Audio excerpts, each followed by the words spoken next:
Is there anything more moving than a beautiful piece of music? Secular music can make us feel all kinds of emotions, and the same goes for liturgical music.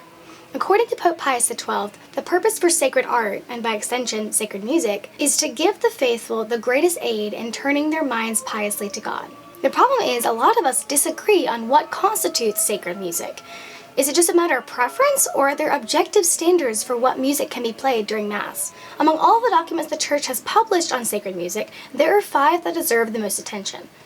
Tra le sollecitudine in 1903, Mediator Dei in 1947, Musicae Sacrae in 1955, Sacra Sanctum Concilium in 1963, and Musicam Sacram in 1967. In preparing for this video, I read through each of these documents, and while they each have unique perspectives on sacred music, there are some things that they all hold in common.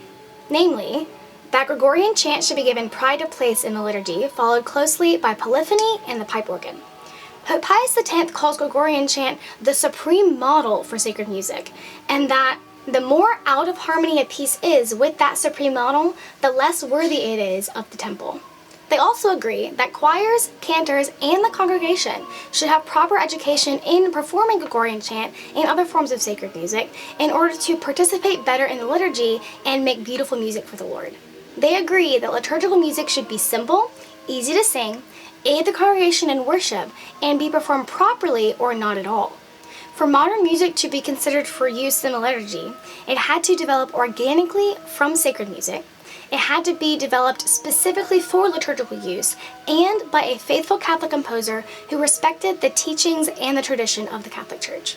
Lastly, they agree that Latin, as the language of the Church, is the norm for the liturgy.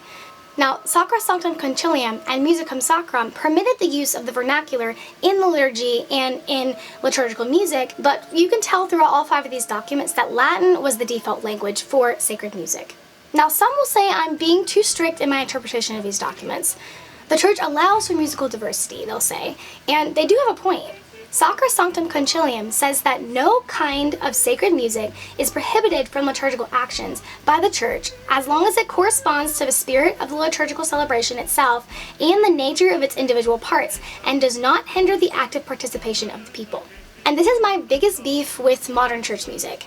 It hinders the active participation of the congregation in 3 ways: language, text, and type. First, language. Now, even though Latin is the official language of the Church, the vernacular is far more common in our liturgies than the universal language.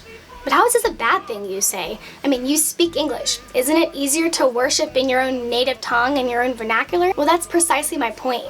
The vernacular isn't always my native tongue. Last month, I had the privilege of visiting some churches in Italy, and the liturgy, as you would expect, was entirely in Italian. And while I could follow along somewhat based on the structure of the Mass and all of that, the use of the vernacular did hinder my active participation because I didn't speak it. Now imagine if we had followed the Church's advice and used Latin. I mean, imagine at the very least the ordinary was in Latin. Think of how much easier I could follow along if every church I went to had the same language used in the ordinary of the Mass. The word Catholic literally means universal, and that is what's so beautiful about the Latin language. It's a dead language, so it's nobody's vernacular. It's literally universal. And because it's no one's vernacular, there are always little aids and books to help you understand it. Imagine if you could travel throughout the world and every Catholic church you entered, they all spoke the same language. You would feel at home in a church thousands of miles away. Now, the next thing that can be distracting with modern church music is the text itself. The Church specifically says that for new music to be acceptable for use in the liturgy, the text intended to be sung must always be in conformity with Catholic doctrine and should be drawn chiefly from Scripture and from liturgical sources. In a statement from the USCCB in 2020, hymns and other songs are among the most significant forces in shaping or misshaping the religious and theological sensibility of the faithful. It is all more important, then, that hymnody selected for the liturgical life of the Church successfully draw out the beauty of the Christian mysteries themselves. This cannot be done if language is used that is out of keeping with the sensibility created by scriptural texts and universal liturgical usage. In this same statement, the USCCB banned the popular hymn All Are Welcome because it contained lyrics that described the Eucharist more as a common meal than a sacramental sacrifice. And I have a feeling this is not the only hymn that we sing that contains semi-heretical lyrics. Many modern church hymns that we sing on Sunday were written by non-Catholics and contain lyrics that reference the specific time and place in which they were written. Now, I'm living in the Bible Belt, and because of this, we have a lot of hymns that were written before, during, and after the Civil War, and they reference things like the equality of the races and freedom and all of that. And in a regular religious hymn, I of course have no problem with this, but in liturgical sacred music, it definitely draws me out of the liturgy and into the time and place in which this hymn was written, which I definitely consider distracting and hindering my active participation in what's happening on the altar. The last thing about modern church music that prevents one from participating in the liturgy is the type of music that's played. Like the time period specific lyrics that we already discussed, melodies that were composed in the style of a certain era, 60s and 70s, I'm looking at you, are distracting because they quickly sound dated. Children groaning at the music their parents enjoy is similar to the reaction many of the faithful have when common church hymns are played. But this is not the case with the Gregorian chant and polyphony. They are timeless, in the same way that Bach's fugues and Mozart's symphonies are never going to go out of fashion. No one hears Clair de Lune and thinks, oh, how cringy. Now, many are going to disagree with me and say that the church has progressed since the 1950s and that Vatican Council II allowed for great liberality and experimentation when it comes to the hymns that are sung at Mass, and I would say they do have a point.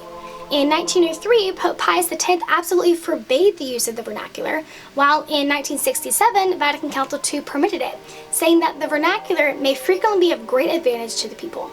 The Church also allows for the incorporation of culture, saying the culture and traditions of individual peoples must be taken into account when permitting and using musical instruments. But these concessions were meant to serve more as exceptions than the rule. For example, the word careful is never used in reference to Gregorian chant and polyphony, but paragraphs are rife with the word whenever the subject of new music is talked about. If something requires care, it naturally follows that to not treat that thing with care would have negative results.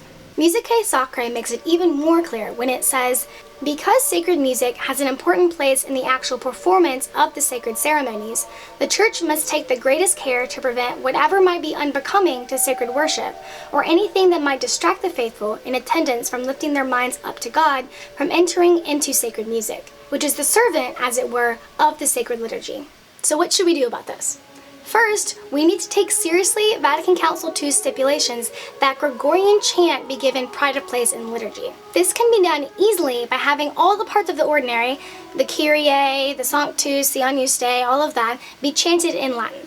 These are simple, they're easy to learn, and they can be uniform across all masses, which would enable anyone to more fully participate in liturgy no matter what their vernacular is.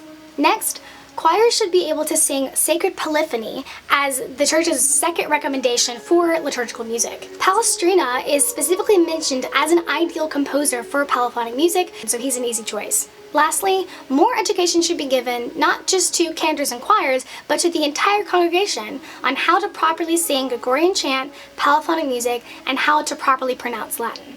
Now, educating cantors and choirs is pretty easy, but educating the congregation, I admit, brings up a particular challenge. But there are ways to do it.